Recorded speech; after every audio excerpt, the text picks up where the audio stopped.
네, 여러분 안녕하십니까. 뉴스 빅5 시작하겠습니다. 오늘 함께 하실 네 분 먼저 소개해드리겠습니다. 최은미 기자, 최진봉 성공회대 교수, 손수호 변호사, 김남국 변호사 나오셨습니다. 어서 오십시오.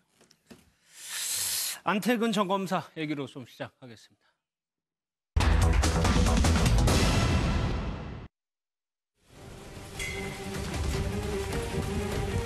서 전 검사한테 인사불이익 가했다는 혐의 인정하십니까?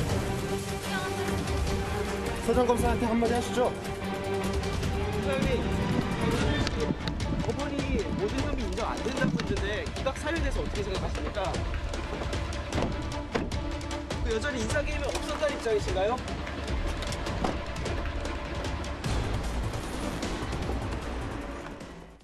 안태근 전 검사에 대해서 영장이 발부가 안 됐습니다. 재판부가 이렇게 얘기했어요. 범죄 성립 여부에 대해서 다툴 부분이 많다.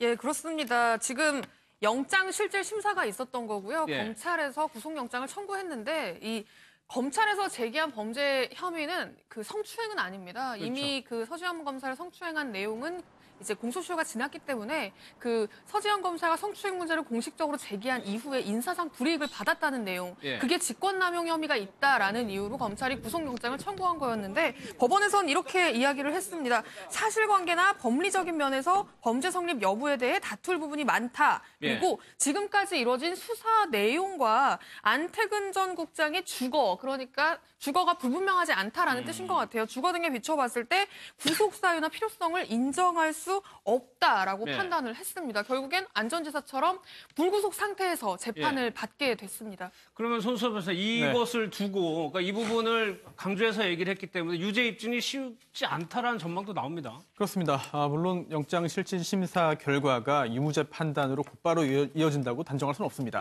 또 다른 재판이 이어져야 합니다. 하지만 영장을 기각하는 사유 중에 특별히 범죄 성립 여부에 대해 다툴 부분이 많다라고 본 것은 영장 전담 판사가 볼 때 이거는 범죄 사실의 소명이 부족한 거 아니냐. 즉 구속영장을 발부하기 위해서는 여러 가지 요건이 필요합니다만요.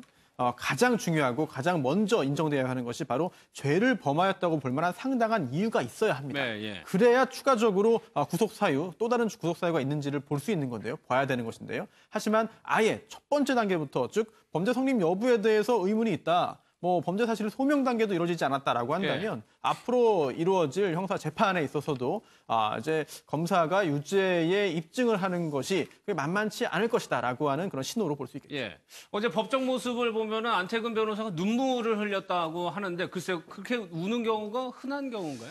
법정에서 그것도 특히 이게 구속영장을 발부하는 이 영장 실질심사 과정에서 우는 모습을 보기에는 좀 흔한 경우는 아니라고 봐야 될 겁니다. 또 특히나 안태근 전 국장 같은 경우에는 검찰에 굉장히 요직에 올랐던 사람인데 그런 사람이 이 자리에서 이렇게 눈물을 흘렸다. 굉장히 이례적으로 봐야 될 것이고요.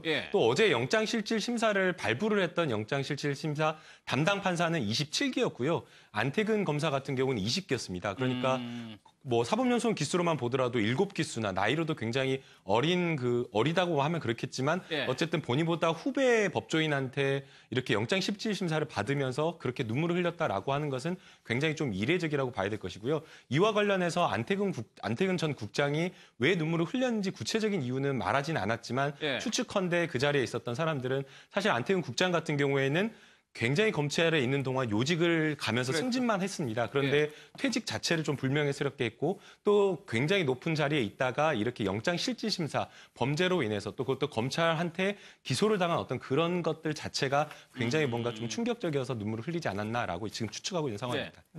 저도 그렇고 김남국 변호사도 그렇고 사실 모든 그 영장실질심사 사례를 다 보지는 못합니다. 그렇죠? 저희가 담당하는 사건만 이제 보게 되는데요. 그런데 생각보다 이제 영장 실질심사 받으면서 우는 경우는 꽤 있어요. 정말 너무나 억울하다. 내가 왜 여기 왔는지 모르겠다라고 하면서 우는 경우도 있고. 억울했을 때. 네, 그리고 또 잘못을 인정하면서 정말 벌 달게 받겠다라고 하면서 우는 경우도 있고요. 사실 울었냐 울지 않았냐 이 점을 가지고 굉장히 좀 큰 의미를 부여하는 게 좀 어려울 정도로 우는 경우도 상당히 많이 있습니다. 알겠습니다. 근데 최진봉 교수님 이거 볼게요. 이게 서지현 검사가 용기 있게 이제 인터뷰를 통해서 세상에 알려진 건데 정작 서지현 검사에 대한 사과를 하지는 않았단 말이에요. 그러니까요. 제가 볼 때는 사과하면 그 자리에서 그런 그러니까 범죄를 인정하는 꼴이 되지 않겠습니까? 제가 볼 때는 본인은 법률적으로 따져보고 다퉈볼 여지가 있다고 보는 것 같아요. 본인이 또 법률 전문가이기도 하고 네. 대신 가족을 이야기하면서 눈물을 흘렸다고 하니까 이 모든 사건에 어쨌든 연루가 돼서 이런 상황까지 온 것에 대해서 가족한테 미안하지만 서지현 검사한테는 미안한 일을 하지 않았다고 하는 그런 의도가 담겨 있지 않나. 왜냐하면 저긴 지금 영장 실질 심사를 받는 곳이잖아요. 거기서 만약에 서지현 검사한테 사과하거나 어떤 형태로든 미안한 마음이 표현되었을 때는 본인의 범죄 행위를 일정 부분 인정하는 꼴이 되는 거니까 그 부분을 아마 생각해서 법리적 다툼을 염두에 두고서 사과를 하지 않고 가족에게 미안한 마음으로 얘기하지 않았나 이런 생각이 듭니다. 알겠습니다.